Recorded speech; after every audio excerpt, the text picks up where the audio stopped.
Hello बच्चों, welcome back to your YouTube channel SA studies. तो कैसे हो आप सब लोग? आशा करता हूं कि आप सब अच्छे होंगे। मैं आपका सानू भैया आज आपके लिए लेके आया हूं एनसीईआरटी के solution. NCERT class 10 chapter 4 quadratic equation की एक्सरसाइज 4.1 के सारे सॉल्यूशंस, जिसमें मैं आपको समझाऊंगा क्वेश्चन नंबर 1, 2 और उनके सारे पार्ट्स के वो कैसे कैसे हमें उन्हें सॉल्व करना है। तो चलिए स्वागत करता हूं आपका फिर से आपके YouTube चैनल एसए स्टडीज में। Roll the intro.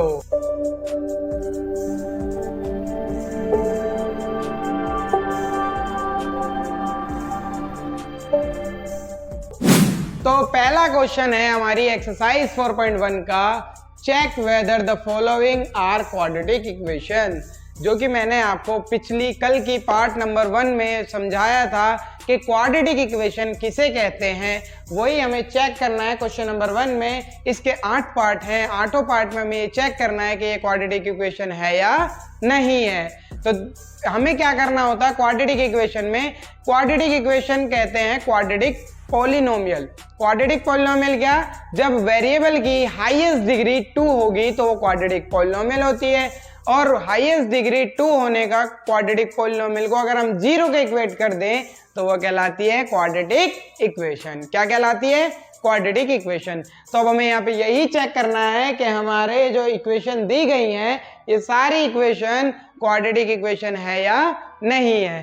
तो इन सारी इक्वेशनों को क्वाड्रेटिक इक्वेशन चेक करने का सबसे बेहतर मेथड ये है कि हम ये देखेंगे हमारा जो वेरिएबल है उसकी हाईएस्ट डिग्री 2 है क्या। अगर हाईएस्ट डिग्री 2 है तो वो क्वाड्रेटिक इक्वेशन है, अगर हाईएस्ट डिग्री 2 नहीं है तो वो क्वाड्रेटिक इक्वेशन नहीं है। भले ही हाईएस्ट डिग्री 3 हो, 4 हो, 5 हो, हमें उससे कोई मतलब नहीं। हमें हाईएस्ट डिग्री चाहिए तो क्या? सिर्फ 2।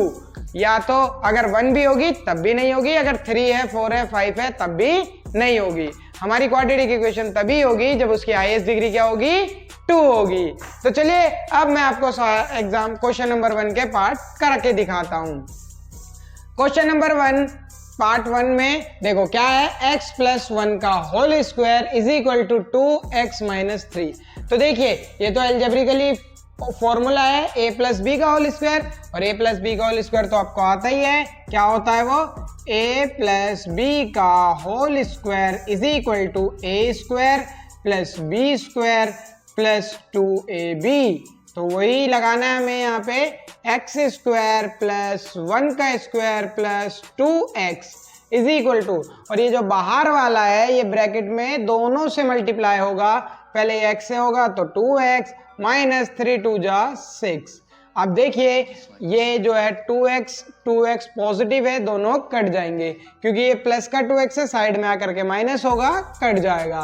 x² + 1 is equal to -6, x² + 1 minus का 6 है, इधर आकर के +6 इज इक्वल टू 0। तो x² + 7 is equal to 0।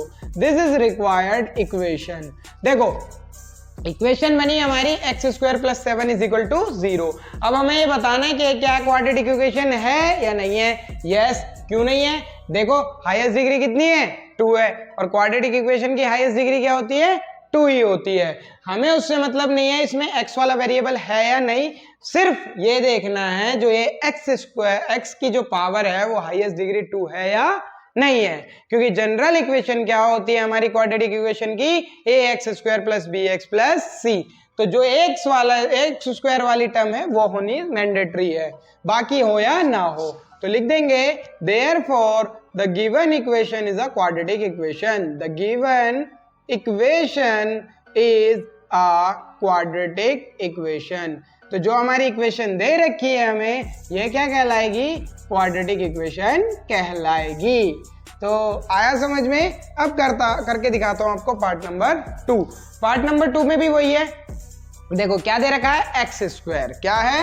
x² - 2x is equal to, ये जो माइनस का 2 है ये पहले 3 से मल्टीप्लाई होगा, 2 3 जा 6, और ये माइनस है तो इसलिए माइनस 2x जा 2x। लेकिन देखिए मल्टीप्लाई में अगर 2 माइनस होते हैं तो वो प्लस बन जाता है, और देखिए एक्स स्क्वायर, अब इसे यहां से 2x को मत काट दीजिए, क्यों? क्योंकि ये माइनस का और ये प्लस का है। तो देखिए ये हो गया -2x, ये प्लस का है, साइड में आकर के -2x, ये माइनस का 6 था, इधर आके +6 is equal to 0।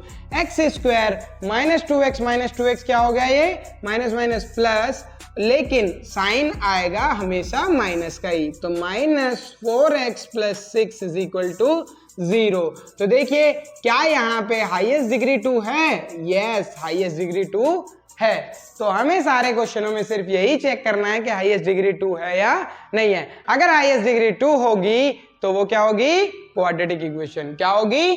Quadratic equation. लिख देंगे therefore the given equation is a quadratic equation. The given equation is a quadratic equation. ये कैसी इक्वेशन है? क्वाड्रेटिक इक्वेशन है। तो चलिए अब करते हैं पार्ट नंबर 3। सारे पार्ट बहुत आसान है, इसी तरीके से होंगे, नॉर्मली यूज करना है मैथमेटिक्स, पर बस हमें ये ध्यान देना है कि हमारा एक्स स्क्वायर अगर आया है तो वो क्वाड्रेटिक है, अगर एक्स स्क्वायर नहीं है उसकी जगह कुछ और है, एक्स क्यूब है, एक्स की पावर 4 है या खाली एक्स है, तो वो क्वाड्रेटिक इक्वेशन नहीं है। तो देखिए इधर पहले ये जो है एक्स वाला एक्स से मल्टीप्लाई होगा, फिर एक्स वाला 1 से होगा, फिर -2x x से होगा, फिर -2x 1 से -2 1 से होगा।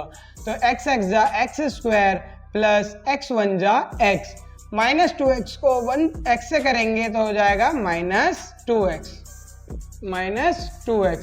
फिर ये -2x को 1 से करेंगे तो -2 इज इक्वल टू x को x से करेंगे x स्क्वायर, अब ये x को 3 से करेंगे +3x, अब ये -1 को x से करेंगे हो जाएगा -x, और 1 को 3 से करेंगे -3।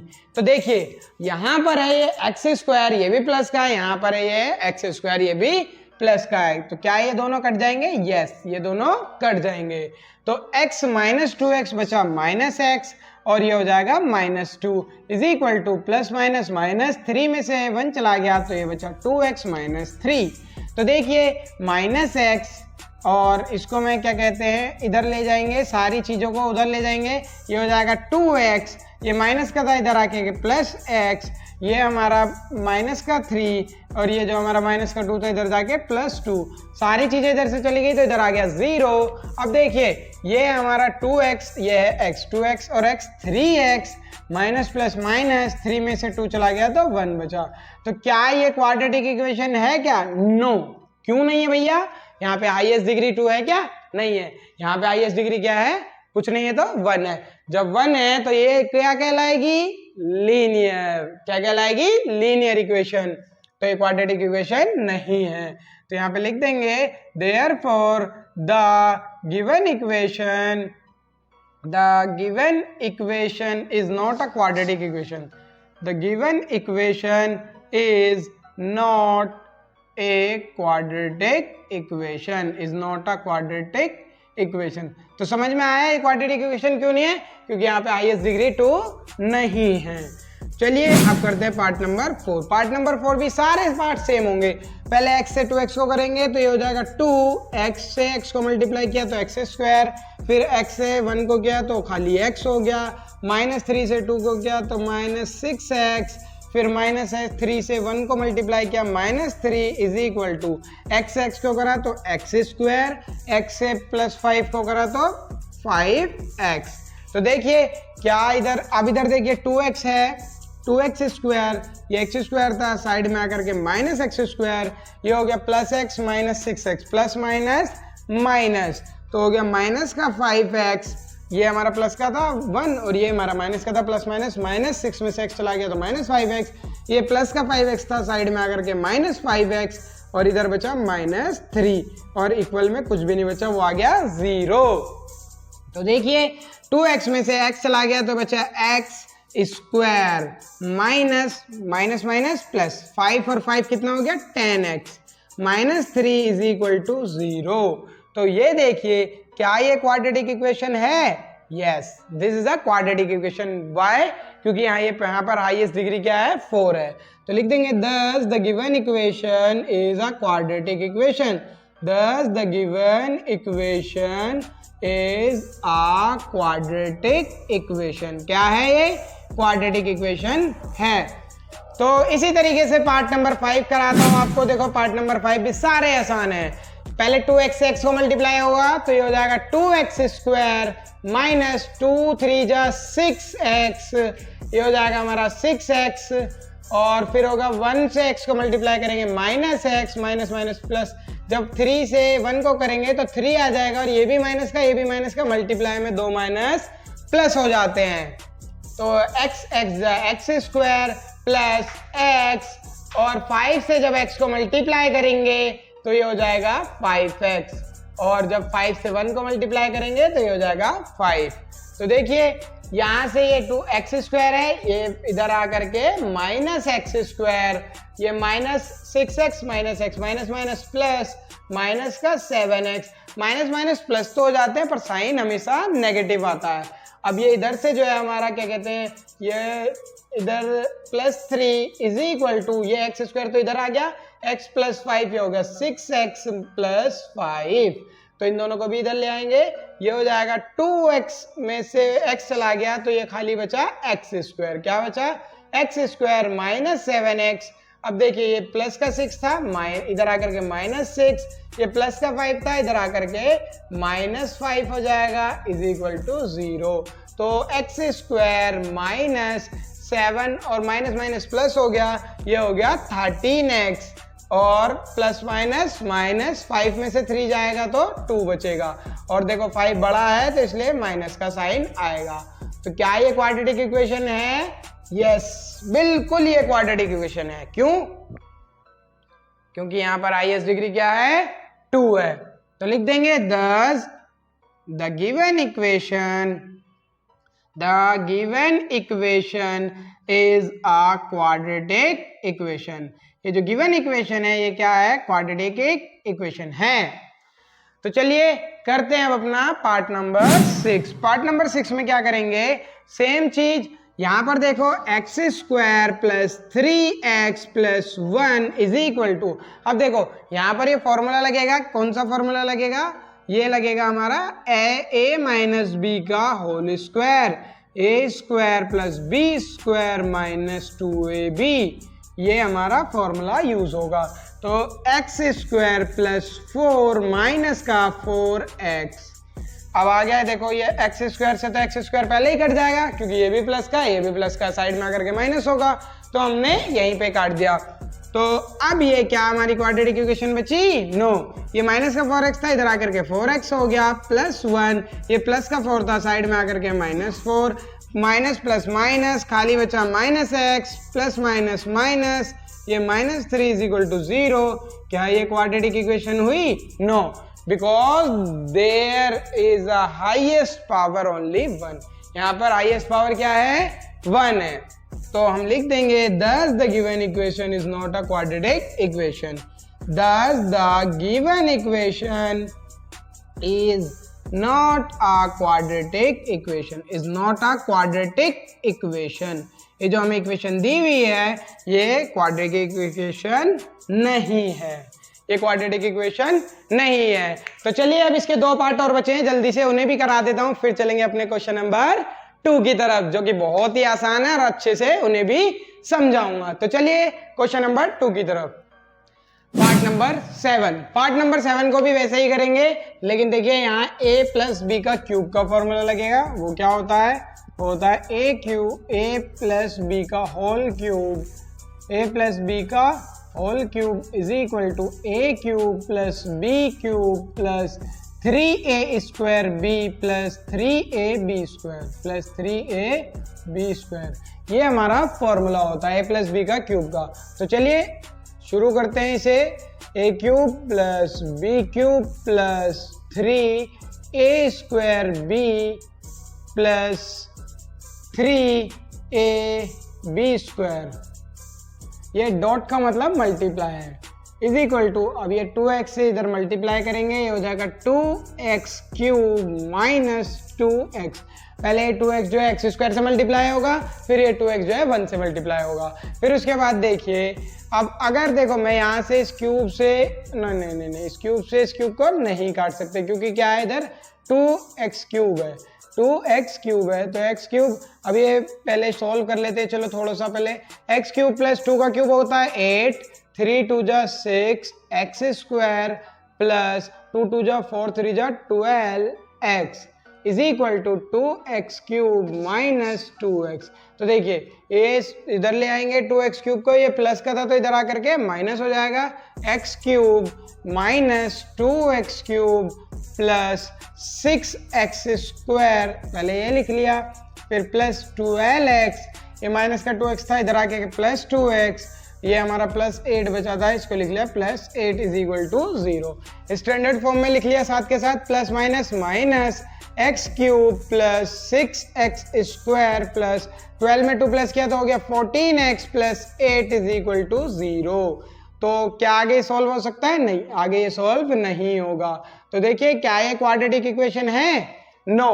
क्यों? क्योंकि मैंने कहा था सिर्फ हाईएस्ट डिग्री क्या होनी चाहिए? 2 होनी चाहिए, लेकिन यहाँ पे तो हाईएस्ट डिग्री क्या आ रही है? 3 आ रही है, तो ये क्या है? क्यूबिक है, ये क्वाड्रेटिक इक्वेशन है ही नहीं। तो thus the given equation is not a quadratic equation.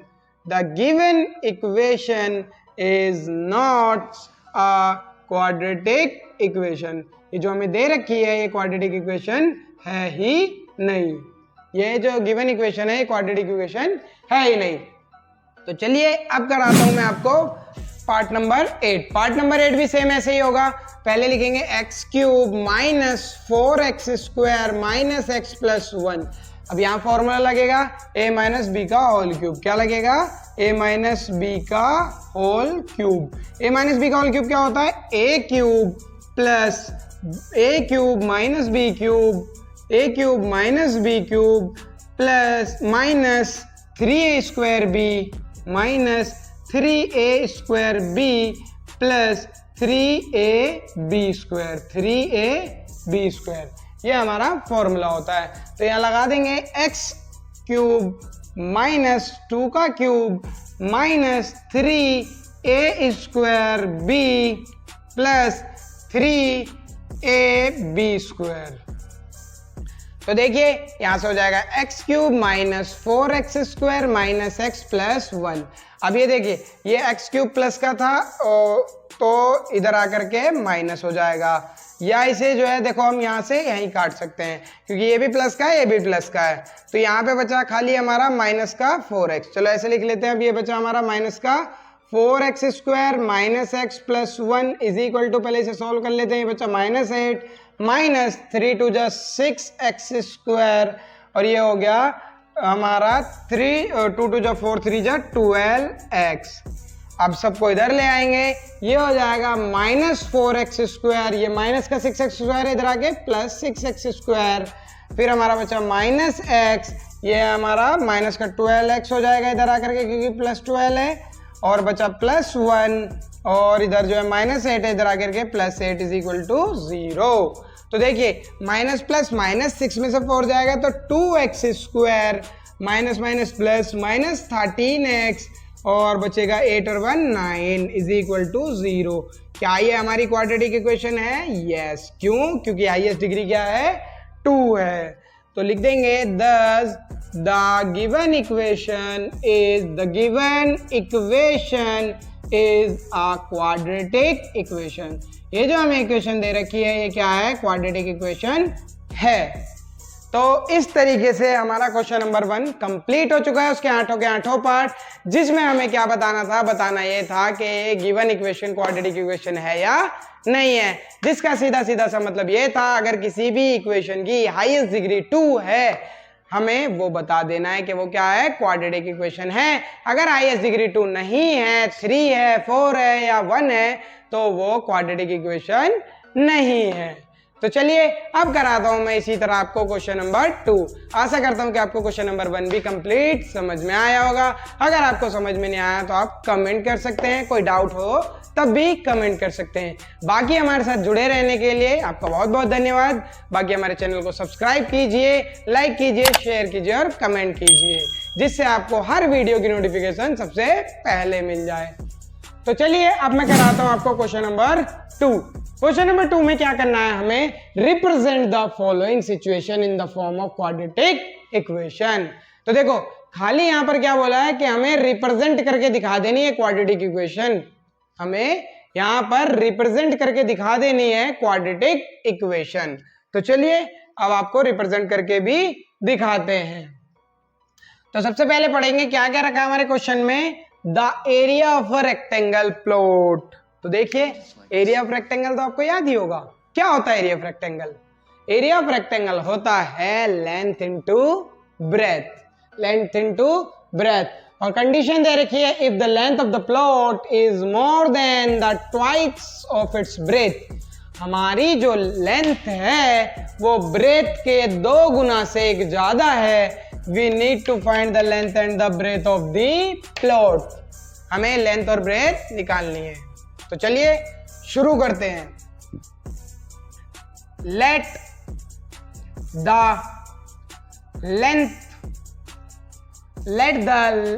Breath मानते हैं, let the breadth of a rectangle be b and l l, चलो ऐसे मान लेते हैं। Let the length LENGTH, let the length of the rectangle be, क्योंकि length और breadth के फॉर्म में याद है तो उसी की फॉर्म में मान लेते हैं। Let the length of the rectangle be, rectangular क्या था हमारा, rectangular plot, let the length of the rectangular plot be x, rectangular plot be l, x नहीं एल, क्योंकि लेंथ है तो इसलिए एल मीटर, क्या मान ली मैंने, लेंथ एल मीटर मान ली, और ब्रेथ क्या मान लेता हूं, बी मीटर मान लेता हूं। And the breadth of the rectangle BREADTH, breadth of the rectangle plot, rectangular plot be m, यानी कि पहली वाली लेंथ हमने मान ली एल और ब्रेथ को क्या मान लिया हमने, b metre. According to question, पहला क्या दे रखा है इन्होंने, अकॉर्डिंग टू क्वेश्चन पहली सिचुएशन क्या है, लेंथ ऑफ अ रेक्टेंगल, और लेंथ क्या है l, l is equal to length of a rectangular plot is 1 more than twice of its breadth, और ब्रेथ के 2 गुना से, ट्वाइस ऑफ इट्स ब्रेथ मतलब 2b, और 1 मोर मतलब एक ज्यादा, तो एल की वैल्यू क्या आ गई 2b + 1, क्या आ गई 2b + 1। एंड एक और चीज क्या दे रखी है, दे रखा है area of rectangular plot, area of rectangular plot, एक रेक्टेंगुलर प्लॉट की एरिया दे रखी है 528 मीटर स्क्वायर, 528 मीटर स्क्वायर। तो देखिए आपको तो याद ही है एरिया ऑफ रेक्टेंगल क्या होता है, जल्दी से बता दीजिए कमेंट करके, क्या होता है area of rectangle? Area of rectangle होता है लेंथ इनटू ब्रेथ, क्या होता है, length into breadth, length into breadth is equal to 528। तो अब देखिए यहां पर मैं L की वैल्यू यहां से उठा करके रख देता हूं 2b + 1, क्या रख देता हूं 2b + 1 into b is equal to 528। तो अब देखिए पहले b 2b से मल्टीप्लाई होगा, ये हो जाएगा 2b स्क्वायर प्लस b फिर 1 से मल्टीप्लाई होगा, ये plus b is equal to 528, क्या हो जाएगा 528।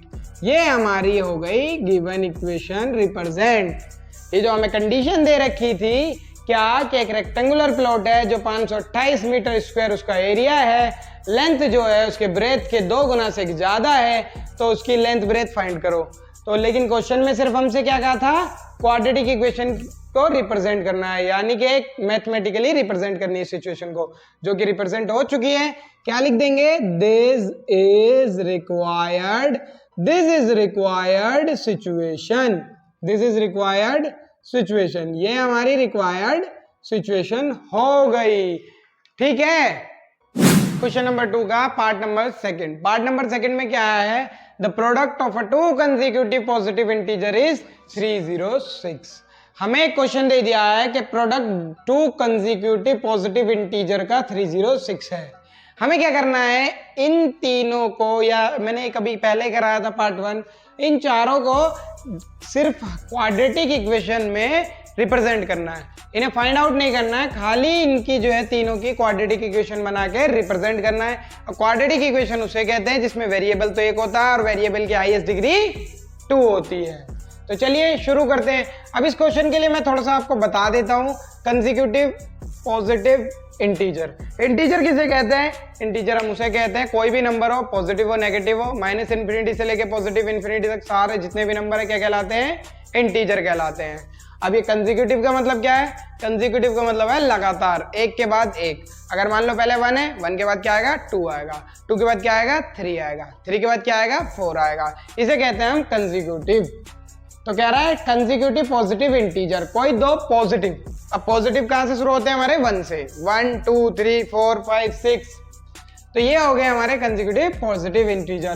तो हम पहला मान लेते हैं, let the first consecutive first positive integer, let the first positive integer be x, first positive integer भी x। अगर मान लो पहला इंटीजर क्या है? x है, तो दूसरा क्या होगा? x प्लस 1, तीसरा क्या होगा? x प्लस 2, चौथा क्या होगा? x plus 3। क्योंकि एक के बाद एक जो आते हैं वही क्या कहलाते हैं? कंसेक्यूटिव नंबर कहलाते हैं। And the second consecutive, let the first positive consecutive integer, अच्छा चलो ऐसे लिख लेते हैं, let and the second consecutive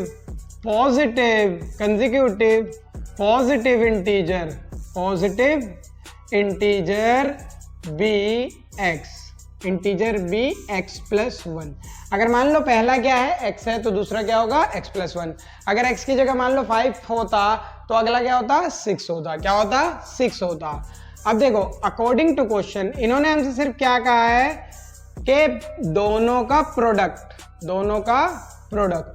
there product is equal to 306। पहला कंसेक्यूटिव इंटीजर क्या था हमारा? x, दूसरा क्या था? x plus 1। दोनों का प्रोडक्ट यानी कि मल्टीप्लाई किसके बराबर? 306। अब देखिए पहले x से मल्टीप्लाई होगा, हो जाएगा x स्क्वायर, फिर x 1 से मल्टीप्लाई होगा, ये हो जाएगा x इज इक्वल टू 306। अभी प्लस का 306 से साइड में आकर के minus, x square plus x minus 306 is equal to 0। तो देखिए यहां से क्या आंसर आ गया है? X square plus x minus 306 is equal to 0। तो ये क्या बन गई? हमारी क्वाड्रेटिक इक्वेशन बन गई। This is required situation, this is required equation of given condition. जो हमें कंडीशन दी हुई थी उससे जो इक्वेशन बनी है वो यही है। तो चलिए अब कराता हूं एज वाला तो मैंने आपको काफी क्वेश्चन करा रखे हैं। सबसे पहले क्या करते हैं, इस केस में प्रेजेंट एज मान लेते हैं, फिर उसके बाद अगर पास्ट में गए हुए हैं तो एज को माइनस करते हैं, फ्यूचर में गए हुए हैं एज को प्लस करते हैं। बस इतना सा कॉन्सेप्ट था। Rohan's mother is 26 older than him. Rohan की जो मम्मी है वो 26 साल बड़ी है रोहन से। जाहिर सी बात है वो तो बड़ी होंगी भाई। Their product age is 3 year from now. आज से 3 साल बाद। 3 ईयर फ्रॉम नाउ का मतलब क्या है? 3 साल बाद फ्यूचर में। और फ्यूचर में क्या करते हैं? एज का प्लस करते हैं। किसके बराबर है? 306 के बराबर है। तो चलिए मान लेते हैं let the Rohan's present age, let the present age of Rohan, let the present age of Rohan be x। Rohan की हमने क्या मान ली? x ईयर मान ली। प्रेजेंट एज क्या मान ली? x ईयर मान ली। and his mother's present age, उसकी मम्मी की प्रेजेंट एज क्या है? वो है 26 ईयर ओल्डर देन हिम। उसकी अगर x है तो उसकी मम्मी की क्या हो गई? x plus 20 years. क्या हो गई? x plus 20 years. अब ये कह रहा है कि 3 ईयर फ्रॉम नाउ, अब से 3 साल बाद। तो लिखेंगे 3 ईयर फ्रॉम नाउ, अब से 3 साल बाद, यानी कि फ्यूचर में। तो यहां पे हमें करना पड़ेगा एज का प्लस। एज ऑफ रोहन, 3 साल आने वाले यानी कि फ्यूचर में रोहन की एज क्या हो जाएगी? x में हम 3 प्लस कर देंगे, x plus 3 years. And age of his mother वो कितनी हो जाएगी, age of his mother is equal to, अभी उसकी मम्मी की क्या एज है, x प्लस 26 है, आने वाले 3 साल बाद क्या हो जाएगी, 3 प्लस हो जाएगी। तो ये कितनी हो जाएगी, x प्लस 26 और 3 29 ईयर्स, कितनी हो गई 29 ईयर्स आने वाले साल में। अब देखो अब क्या कह रहा है, according to question, according to question 3 साल आने के बाद उनकी एज का प्रोडक्ट वो किसके बराबर हो जाएगा, 360 के। Product of their ages given, क्या है according to question, product of their ages, उनकी एजेस का प्रोडक्ट वो किसके बराबर है, 360 के। अब उसकी एज क्या है, x प्लस 3, उसकी मम्मी की क्या है, x plus 29 is equal to 360। अब देखिए पहले ये x मल्टीप्लाई होगा, ये हो जाएगा x स्क्वायर, फिर x से 29 मल्टीप्लाई होगा, ये होगा 29x, फिर ये 3 से x मल्टीप्लाई होगा 3x, फिर ये 3 से 29 मल्टीप्लाई होगा और हो जाएगा 9 3 जा 27, 7 की 7 कैरी 2 और 3 2 जा 6, 7 और 8, 87 इज इक्वल टू 360। तो अब देखिए यहाँ से सॉल्व कर लेंगे, x स्क्वायर 29 में 3 जोड़ा तो हो गया 32x प्लस 87 और ये प्लस का 360 था, इधर आकर के माइनस 360 इज इक्वल टू 0। तो देखिए यहाँ से क्या बनेगा, x square plus 32x minus, क्योंकि बड़ा माइनस का इसलिए माइनस आएगा, 0 में से 7 तो जा नहीं सकता, तो 10 में से 7 गया, बच गया 3, एक इधर से ले लिया था कह रही है 5, 5 में से 8 गया तो बचा 7 और ये हो गया हमारा 2, यानी कि 273 is equal to 0। This is required situation, ये हमारी क्या बन गई, रिक्वायर्ड इक्वेशन बन गई गिवन कंडीशन की। तो लिख देंगे this is the required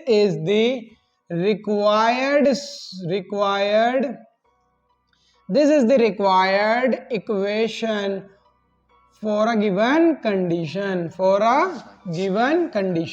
जो हमें कंडीशन दे रखी है उसी की ये सिचुएशन बन के हमारे सामने आई है, क्वाड्रेटिक इक्वेशन। क्या है क्वाड्रेटिक इक्वेशन है, चेक करो, यस हाईएस्ट डिग्री क्या है, 2 है, जब हाईएस्ट डिग्री 2 होगी तो ये क्या कहलाएगी, क्वाड्रेटिक इक्वेशन। तो चलिए अब मैं कराता हूं आपको इसका पार्ट नंबर 4 भी। पार्ट नंबर 4 भी बहुत आसान है, बस इसमें थोड़ा सा कॉन्सेप्ट याद रखना है।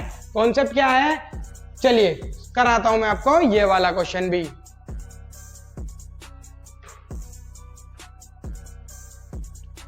तो देखते हैं अब अपना पार्ट नंबर 4। पार्ट नंबर 4 पढ़ लेते हैं पहले। A train travel a distance of 480 kilometre, एक ट्रेन है जो कि 480 किलोमीटर चल रही है at a uniform speed. Uniform speed किसे कहते हैं, यूनिफॉर्म स्पीड उसे कहते हैं जो चेंज नहीं होती है, जो कंटिन्यूअस सेम स्पीड से चलती रहती है। If the speed has been 8 kilometer less, then it would have taken 3 hours more to cover the same distance. ये कह रहा है अगर हमने स्पीड को जो है कम कर दी तो वो जो है 3 घंटे ज्यादा लेगी सेम डिस्टेंस को ट्रेवल करने में। हमें फाइंड करनी है स्पीड ऑफ द ट्रेन, यानी कि हमें तो खाली रिप्रेजेंट करना है सिचुएशन को। तो चलिए रिप्रेजेंट करते हैं। सबसे पहले जो यूनिफॉर्म स्पीड है इसी को मान लेते हैं x। Let the uniform speed of a train be x। Let the uniform speed of a train be x kilometre per hour. क्या हो गई, x किलोमीटर पर आवर। अब देखिए यहां पर एक कंडीशन लगानी है टाइम, क्योंकि हमें यहां पर क्या गिवन है, टाइम। तो देखो एक फॉर्मूला बताता हूं, ऐसा सटीक फॉर्मूला है, किसी भी ट्रेन वाले क्वेश्चन में या किसी भी डिस्टेंस टाइम के क्वेश्चन में लगाओगे कभी भी गलत नहीं होगा। तो क्या है वो देखते हैं। Let the uniform speed of a train be x। उसके बाद क्या होगा कि हम डिस्टेंस कितनी दे रखी है, हमें डिस्टेंस दे रखी है 480 किलोमीटर। तो यहां से टाइम मान लेंगे हम t1। तो लिखेंगे total distance covered by a train, covered by a train is equal to 480 kilometre. Total distance कितनी आ गई? 480 किलोमीटर। यूनिफॉर्म स्पीड आ गई हमारी x। तो हमने मान लिया let t1 be the time taken to travel the same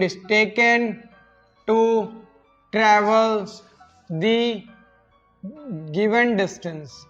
ये जो हमें डिस्टेंस दे रखी है, इसको ट्रेवल करने में उसे टाइम लगा t1। तो t1 बराबर, और आपको पता है एक फॉर्मूला, वो क्या होता है? Time is equal to distance upon speed. क्या होता है? Time is equal to distance upon speed. इस फॉर्मूले का यूज करना है। तो टाइम हो गया t1 is equal to distance हो गया 480 किलोमीटर, और स्पीड कितनी हो गई हमारी? स्पीड हो गई हमारी x। ये बन गई हमारी इक्वेशन 1। इक्वेशन 1 मान लेते हैं इसे। अब देखिए, अब कह रहा है if the speed has been 8 kilometre per less, यानी कि स्पीड जो है कम हो गई। इफ, ये लिखेंगे if the speed has been reduced, या speed had been 8 kilometre per hour, 8 kilometre per hour less, then the new speed is, अगर speed 8 kilometre per hour less हो गई तो नई स्पीड क्या होगी? जो हमारी x थी उसमें से घटा देंगे, x minus 8 kilometre per our हो जाएगी। तो अब देखिए, डिस्टेंस तो हमें सेम ही चलना है, लेकिन अब टाइम क्या लगेगा? दूसरा टाइम लगेगा t2, और टाइम ज्यादा लगेगा क्योंकि स्पीड कम हो गई है। स्पीड और डिस्टेंस का इनवर्स रिलेशन है। बहुत ही ज्यादा इंपॉर्टेंट क्वेश्चन है पेपर पॉइंट ऑफ व्यू से, हर बार बोर्ड में पूछा भी जाता है, आपके स्कूल्स में भी आएगा। बहुत ज्यादा इंपॉर्टेंट क्वेश्चन है वाला। तो क्या मान लेंगे हम यहां से? Let t2 be the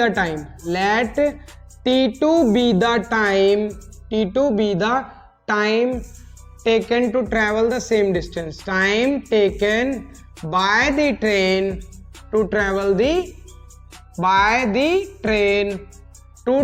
the same distance,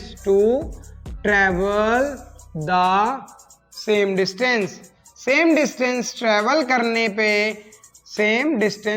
करने पे हमारी ट्रेन को जो दूसरा टाइम लगा वो क्या लगा? t2, क्योंकि स्पीड बदल चुकी थी। तो t2 क्या हो गया? 480 अपॉन, इस बार स्पीड क्या है? x minus 8। ये हो गई हमारी इक्वेशन 2। अब देखिए, अकॉर्डिंग टू क्वेश्चन,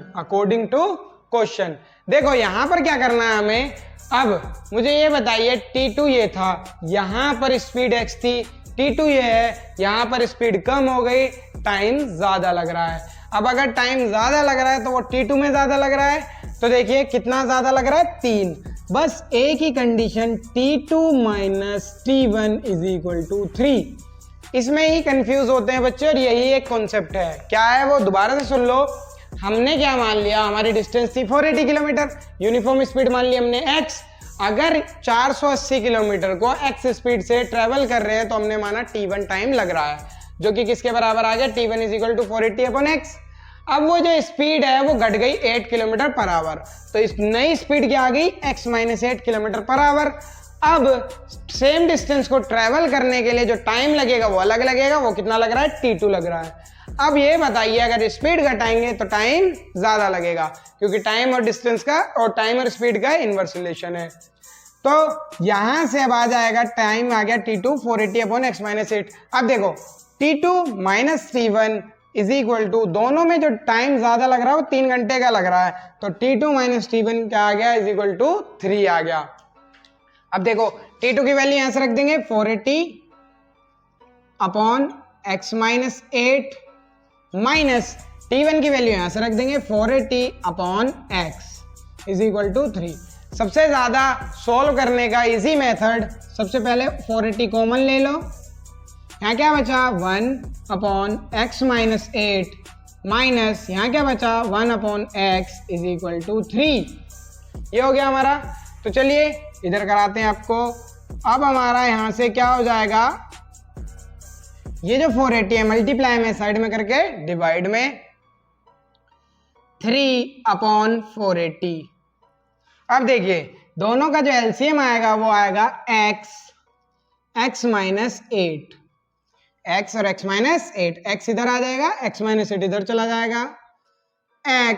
अब देखिए ये बाहर है माइनस, जब ये इससे मल्टीप्लाई होगा, क्रॉस मल्टीप्लाई होगा, तो हमारा जो x था ये पॉजिटिव था तो नेगेटिव, और ये नेगेटिव था तो ये पॉजिटिव हो जाएगा। अब देखिए इससे ये कट जाएगा, ये 3 से तो ये कट जाएगा, 3 बन जाए 3, 16, 3 जा 160 हो गया। अब देखिए ये हमारा 8 जो है 16 से मल्टीप्लाई होगा, ये हो जाएगा 160 into 8 is equal to x multiply x minus 8। अब देखिए यहाँ से 0 से 0, 8 6 48 की 8 कैरी 4, 8 का मान 8 4 12, 1280 बराबर x को x से मल्टीप्लाई करेंगे x स्क्वायर माइनस x को 8 से मल्टीप्लाई करेंगे तो 8x। तो ये हमारी रिक्वायर्ड इक्वेशन बन जाएगी क्या, x स्क्वायर माइनस 8x, ये प्लस का था साइड में जाकर के माइनस 1280। ये बन गई हमारी रिक्वायर्ड सिचुएशन, रिप्रेजेंट हो गई, जो कि बहुत इंपॉर्टेंट क्वेश्चन है, दोबारा से बता रहा हूँ, पेपर पॉइंट ऑफ व्यू में भी आता है। तो ये क्या हो गया, thus this is the required equation, this is the required equation for a given condition, for a given condition। ये वाला जो क्वेश्चन है बच्चों पूरी एक्सरसाइज में सबसे ज्यादा इंपॉर्टेंट है स्पीड ट्रेन के, क्योंकि स्पीड ट्रेन के डायरेक्ट क्वेश्चन पूछे जाते हैं हमारे एग्जाम पॉइंट ऑफ व्यू में। एग्जाम में डायरेक्ट क्वेश्चन आ जाते हैं, आपके स्कूल में भी आ सकता है। बाकी आपके ये एक्सरसाइज है एनसीईआरटी की 4.1 एक्सरसाइज पूरी कंप्लीट हो चुकी है, कॉन्ग्रेचुलेशंस। अब आप जो है इसको आराम से देख सकते हैं। अगर आपको कोई डाउट हो तो नीचे कमेंट कर सकते हैं। बाकी आपको इन दोनों का आपको क्वेश्चन 1 क्वेश्चन 2 के जो है पीडीएफ में आंसर्स मिल जाएंगे, जो आपको अभी मैंने कराए हैं, हमारे डिस्क्रिप्शन में लिंक है। तो चलिए जल्दी से जल्दी इस चैनल को शेयर कीजिए, सब्सक्राइब कीजिए और कमेंट लाइक शेयर सब कुछ कर दीजिए।